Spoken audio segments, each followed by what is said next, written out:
I'm Sophia. This is Radio K, and I'm joined by Carl.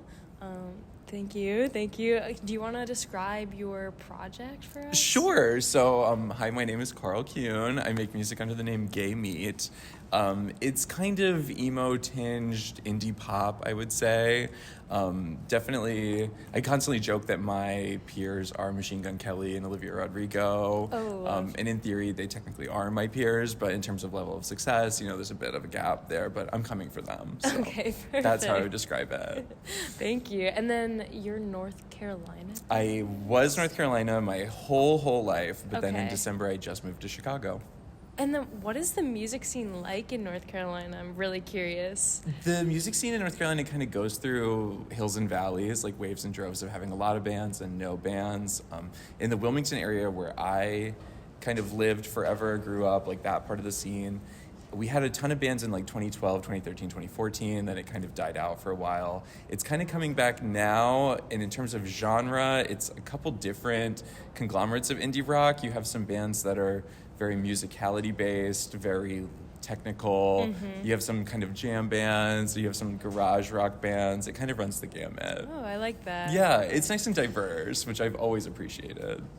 And is this your first time at South by Southwest? It's my first time playing South by Southwest. Okay. I have been as a civilian before. Okay. I did 2013 and then I did 2022 as a civilian. So what's the difference between being a civilian at South by Southwest and performing? I think performing is, as someone who has stage fright, performing at the big music festival is definitely more terrifying.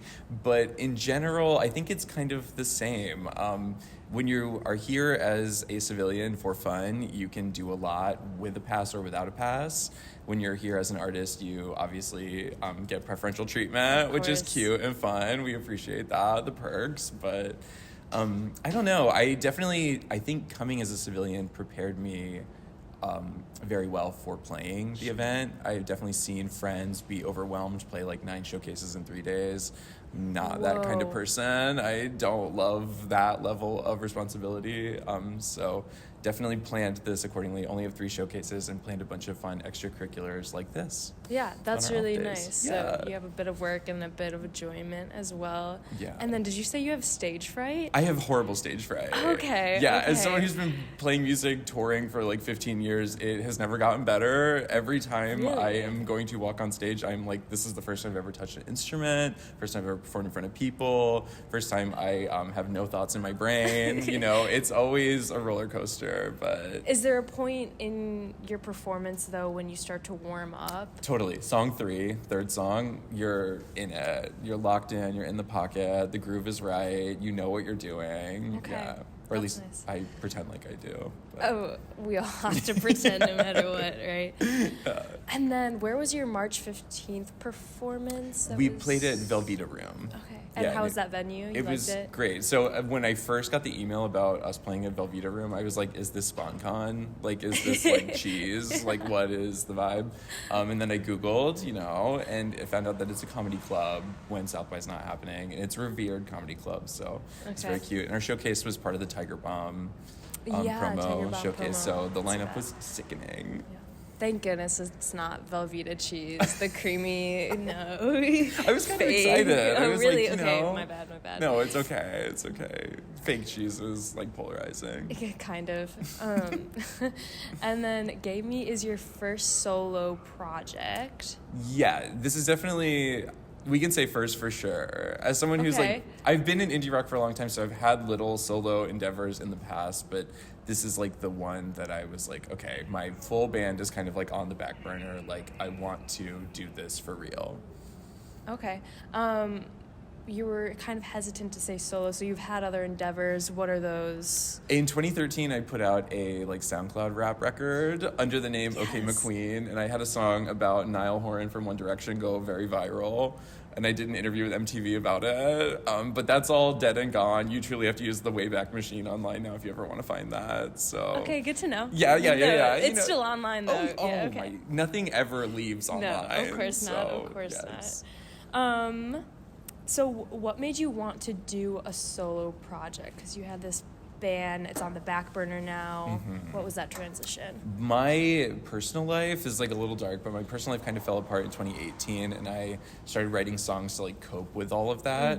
And the songs were definitely more serious, more sad, more like down tempo from the music I was making with Museum Mouth, my like punk band at the time. So I had a whole record of songs for that I started tracking, was like, all right, this is going to be something that's not Museum Mouth.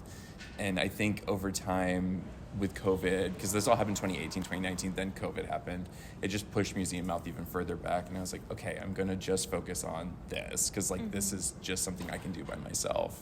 And I titled the project Gay Meat. I started releasing singles. I'm working on my debut album right now, so here we are. That's incredible. Yeah. How has it been different from, like, creation-wise? How is it different from doing a solo project than working with other people? When you're like in a band, especially like Museum Mouth was a trio, when you're in a band, depending on who is writing like the majority of the material, like in order to do the concept of the band justice, you always have to give real estate to the other band members. And when you're writing a song, like say I have a chord progression, bring it in, our bassist writes a bass part, our guitarist like writes a lead part, I play drums underneath it. Like, you know, everyone's kind of compiling their ideas and fighting for real estate, fighting to be heard, fighting to like have their fingerprint on the finished product. With the solo project, it's more, you know, I'm never at a lack of ideas. Like I could always build a song myself.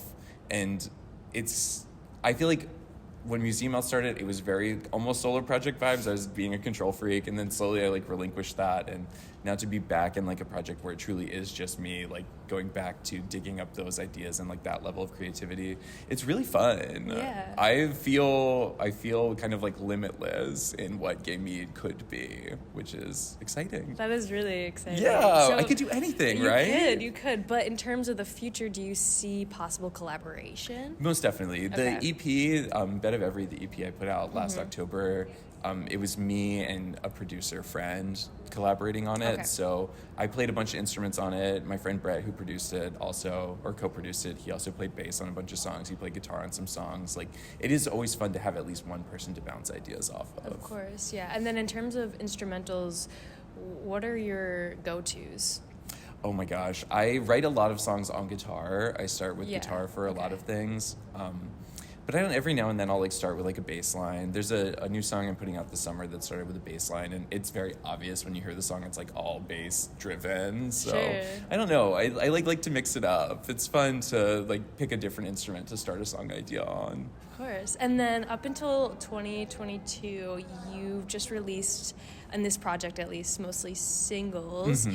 What was that transition like in terms of music creation, from going from singles to releasing a full-on EP? This is a fun, good question, because the singles were kind of an experiment, like with Museum Mouth fading into the background, with my personal life having fallen apart, with a global pandemic happening. I was like trying to just rekindle like that childhood like joy of recording music, like writing and recording the song myself. And the first two singles, One Word AK and L'Oreal, were like very much that. Just like I woke up one day, was like, I want to write a song, I want to record a song. Did that from sun up to sundown, sent it off to be mastered the next day. It went up on streaming 4 weeks later. It's just like a little experiment in just like writing and recording and releasing music again. And the EP, I was like, okay, I need to like put something like real out, like not these like goofy little DIY singles. So I went to the studio, made the EP, fleshed it out as nicely, as perfectly, as like pop pristine as I could, and put it out on a little label. And now I'm playing South by. Here you I are. know. You are full circle. The glow up is real. Do you have like a description for the EP? If you could describe it in one sentence. Oh, I've been referring to it since its inception as my neurotic pop song EP, because the songs are very like in your head, like Overthinkers Anonymous vibes. But I feel you there completely on the Overthinkers. Yeah. Do you have a main source of inspiration for your music creation? I don't know. That's a great question. It's like, I feel like sometimes with music creation, it can be really esoteric. You know, you have people that are like, I'm inspired by the wind and the rain, and I can be that girl sometimes, but other times, I don't know. I write songs when I feel like I have something I like need to say, or something I need to like process verbally that I can't just like vent to a friend about. Sure. And I think that kind of catharsis is really inspiring to me, to like take something that's like driving you crazy inside and like make it into something that you can be proud of and other people can possibly relate to. Like, that process is very sacred to me, and While something also I've been doing. releasing energies, yeah. Totally. You're expelling it, expunging it. It's important. Very much so. Was there a song that you enjoyed the most to create? Yes, I'm proud of the EP is only 5 songs, so Yeah. I'm proud of all 5 of them. But Course. the second track, Perception Shift, is I think my favorite on the EP, just because what it sounded like when I wrote it and when we first started recording it. Like, Brett, who co-produced the EP, he really like took it to a place I never could have, and I think that harkens back to what we were saying earlier about having one other person to bounce ideas off of.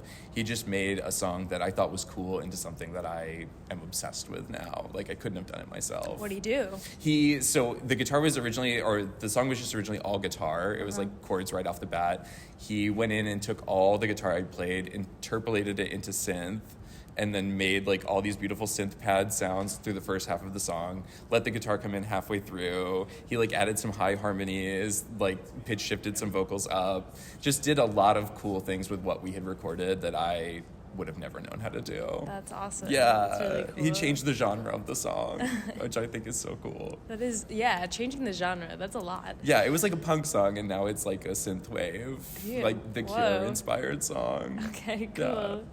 Yeah. And then I really enjoy your song, Sweetheart. Oh. Especially because of the dialogue at the end. And can you just explain that song in general, what it means to you, and then the dialogue? I would love to. Sweetheart is the first gay meet love song, I would say. And it doesn't necessarily read as a love song. It's very much like, Overthinkers Anonymous vibes, like being so bogged down by your own neuroses in pursuing a relationship. But I think that in its essence, it's a very sweet song. It's a very loving song. And the little sample at the end is from Instagram. Do you remember there was a filter for a while where it would put a funny word on your head and you had to try and pronounce it? Yes. And if you got it right, you tilt your head and give you another one. So the sample is my boyfriend and I laying side by side, like head by head, like heads connected, and him doing that on my phone. And I just love the sample. The words we got were absurd. I'm gonna tear up. I know. That's so cute. It's like a tiny little snapshot of a memory that just like means a lot to me. No, and that's funny because I would have never guessed that's what it was. But now that I have that background, it creates like a whole new love for the song. Yeah, chauvinist, bum fiddler, click, whatever all the words are. But yeah, awesome. And then, can we expect to see any releases from you in the near future? Yeah? Yes, of course. I'm putting out a 2-song single this summer, and then this fall I'm going to try and finish LP so that hopefully it'll come out next year. But the 2-song single is so lit. I just am so happy that it's coming out this summer because one of the songs we constantly refer to as the song of the summer. So that'll be coming out on Self-Aware Records. Probably June or July, depending on the mixing process, which, everything in music takes forever. But we're very close to having it done, and then it just has to get uploaded, and then it'll come out. That's exciting. And then the LP. Yes. So I have a full length of Gay Meat songs I started working on in 2018. I've been really slow to finish them because the songs are really sad and really personal, and I just want to make sure that it is the best version of an album it can be. So I'm going to started tracking in 2018, 2019. I'm going to try and book some studio time at the end of this year to just knock it out, get it done, and move on from the saddest era of my little life. There you go. So then what kind of sound will be on that LP? It's definitely a lot more acoustic guitar. It's a lot more, you talking about the sample at the end of Sweetheart, the talking, there's a lot of that going on because I just collected so many. The record's mostly about my mom, so I have a bunch of samples of her talking and conversations between she and I. It definitely has a lot more of an electronic base to it. It's a lot less like rock. It's definitely just more down-tempo, atmospheric, beautiful songs, trying to immortalize a really crazy time in my life in the prettiest way possible. Wow, I'm excited now, but okay, all right. And then how are you feeling about your performance tomorrow? Oh, I'm excited. Yeah? It's funny, as someone who has crippling stage fright, I do love to play. There is like some small part of me that does feel at home on a stage, and our past 2 showcases have been great. We've just got one more. The lineup is ballistic. It's like truly people I never thought I'd play a show with are playing this event, so I'm very excited about that. That's and exciting. you know, it's the middle of the day. Like, what could go wrong? Truly, unless it's this cold. Yeah, exactly. Unless we have a weird like cold snap or there's Yeah. a tornado or something. Like, But we won't think like that. no, we can't will that to happen. I'm going back to the stage fright. Do you have like a ritual or something that you do before you go on stage to kind of like calm your nerves? Yes and no. I'm definitely just an absolute terror in like the 5 to 10 minute window before I take the stage. It's like, don't talk to me.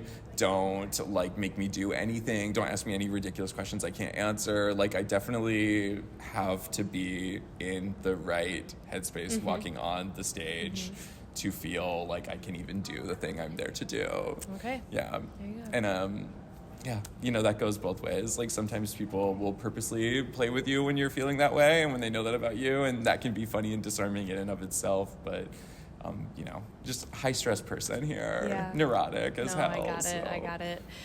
Well, thank you so much for joining us. Do you have any parting words for the Radio K audience? No, I just want to say thank you to Radio K and Radio K listeners for listening and to Gay Meat and streaming the EP. I feel very lucky. Thank you for making the EP, because I'm a DJ and I play it all the time, so thank you. Love that. Thank you. This has been Gay Meat and Radio K. This is Carl.